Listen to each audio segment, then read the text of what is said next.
大家好，我是彩虹。剩下的馒头又干又硬，没人爱吃怎么办？教你一招，放到牛奶里泡一泡，不炒不炸，分分钟就能消灭掉2个。先把馒头切成1厘米厚的片儿，接着准备半碗牛奶，加入1到2颗盐，搅拌至融化。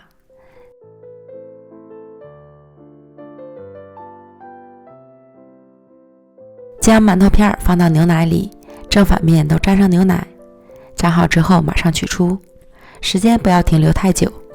将沾了牛奶的馒头片依次摆放到烤盘里，表面再刷上1层黄油，没有黄油刷其他植物油也可以，只是黄油会更香。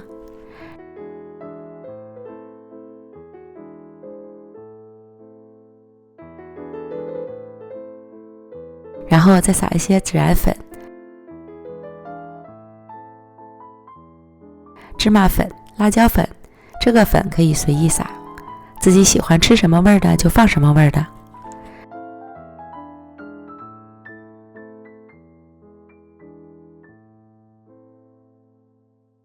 然后放到烤箱里，上下火190度烤20分钟。时间到了，取出来翻个面儿，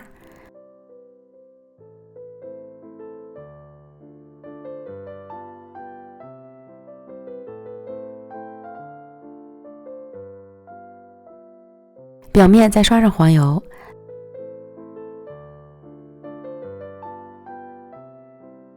撒上自己爱吃的调味粉，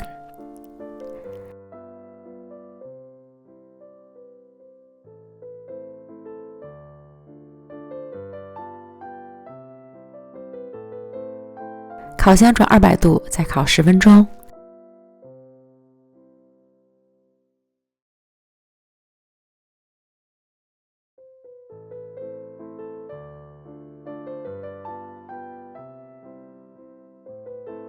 金黄酥脆的烤馍就做好了，酥香可口，越嚼越香。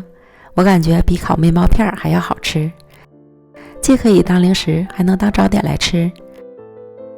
剩馒头这样做，再也不愁没人吃了。